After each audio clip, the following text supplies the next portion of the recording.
Hola, muy buenos días. Mi nombre es Mirna Domínguez Gómez. Actualmente curso el cuarto cuatrimestre del doctorado en educación. En esta ocasión es para mí un gusto poder compartirles un tema muy interesante en el ámbito educativo que lleva por título Las teorías del aprendizaje. Para ello, a continuación presentaré un material muy importante que nos permitirá orientarnos un poquito más, profundizar el tema.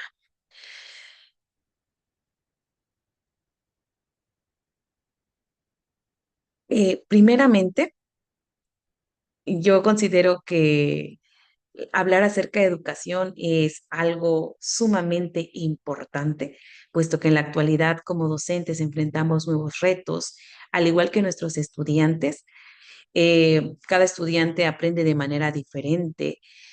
Posterior a ello, la tecnología actual ha hecho que como docentes busquemos nuevas estrategias que nos permitan actualizar y satisfacer las necesidades actuales en nuestro sistema educativo mexicano.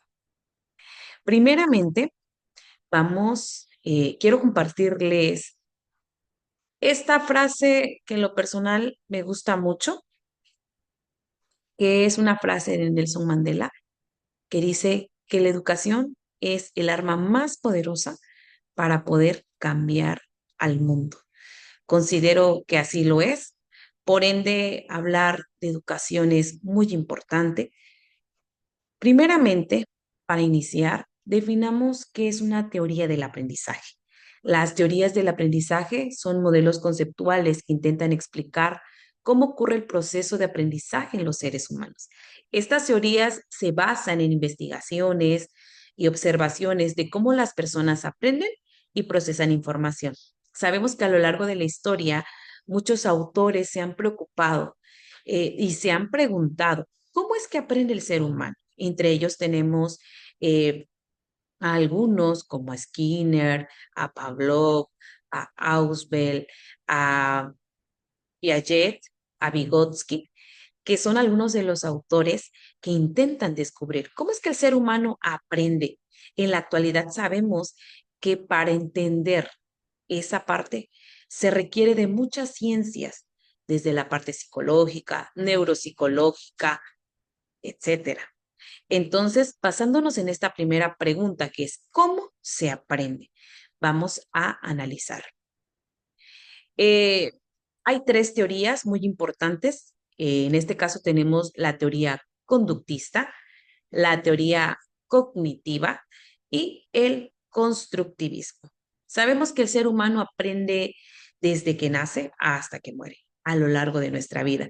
Por ende, sabemos que la educación tiene su origen en las comunidades primitivas y no ha faltado en ningún momento de la historia y tampoco nunca faltará, puesto que somos seres pensantes que con el tiempo vamos aprendiendo nuevas cosas. El conductismo, entre los principales autores tenemos a Skinner. Eh, Esta teoría del conductismo está enfocado principalmente en la conducta observable, el aprendizaje a través de la asociación y el refuerzo. Esta teoría se centra en la idea de que el aprendizaje es un proceso de acondicionamiento en el que los estudiantes aprenden a través de la asociación, estímulos, respuestas. Eh, Como docentes, ¿cuántas veces no hemos aplicado el conductismo? Más en algunas fórmulas matemáticas, ¿verdad? En este caso, por ejemplo, ya que el conductismo tiene que ver más con tareas de memorización, podemos hablar de las sumas y restas, que es un proceso en el que el alumno tiene que acordarse cómo se realiza, ¿verdad? De qué manera se hace. Lo mismo con algunas fórmulas matemáticas, por ejemplo, teorema de Pitágoras, eh, también la la fórmula de la ecuación general. En física, algunas fórmulas como velocidad es igual a distancia sobre tiempo. Podemos ver que son fórmulas ya hechas, las cuales el alumno tiene que memorizar para posteriormente realizar la actividad.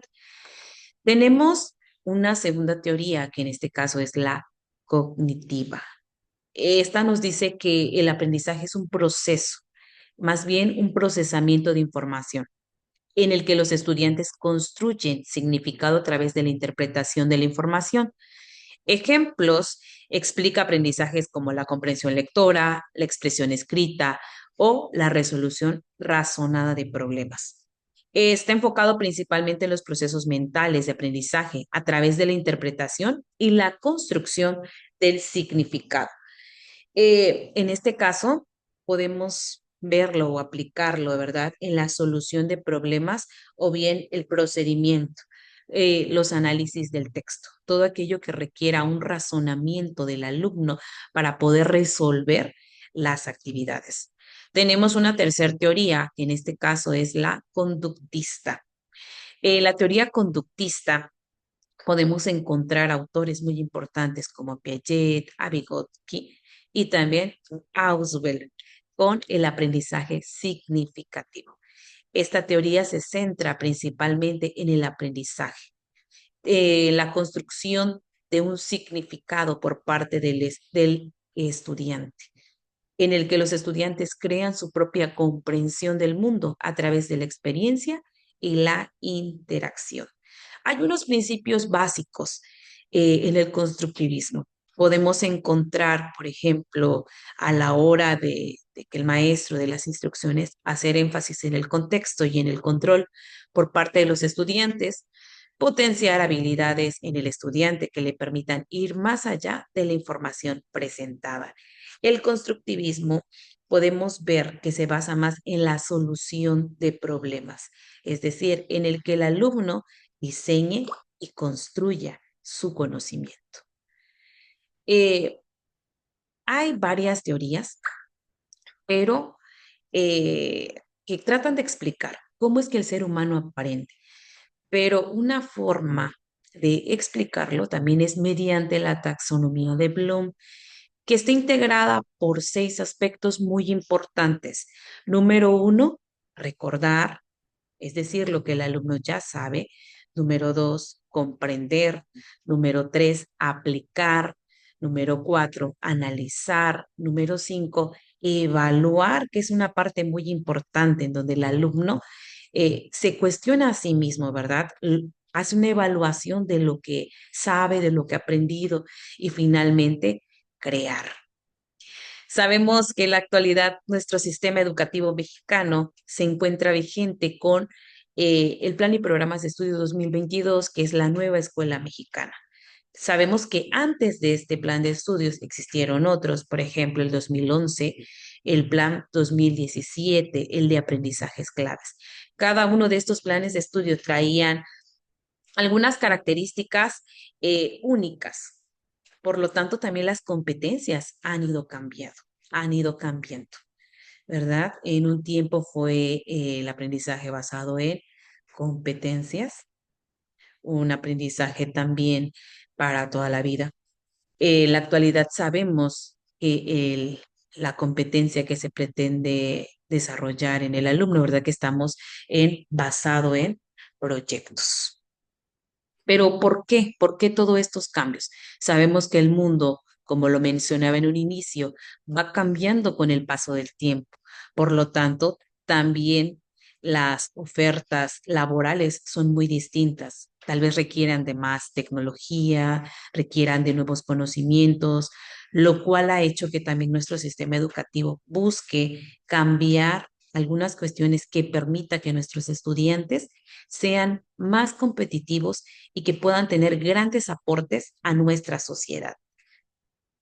La educación sabemos que juega un papel muy, pero muy importante, un papel muy determinante. Esto nos conlleva a cuestionarnos como docentes cómo es nuestra práctica día a día con nuestros estudiantes, qué podemos cambiar y qué podemos hacer para mejorar. En lo personal, la actividad de esta semana me sirvió de mucho porque me permitió hacer un análisis a mí como docente. Podemos ver que dentro de nuestras clases, por ejemplo, a veces somos maestros muy estrictos.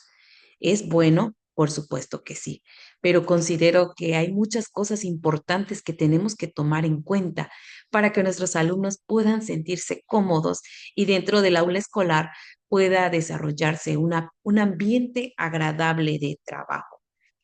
Como docentes es muy importante que contagiemos una actitud positiva, una actitud que permita en el estudiante eh, mejorar sus ganas de trabajar.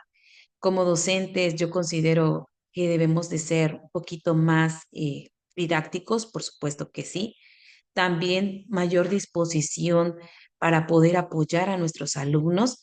Si ellos no le entendieron a la primera, pues es importante que tengamos esa disposición de explicarle las veces que puedan ser necesarias a fin de que nuestros estudiantes puedan aprender.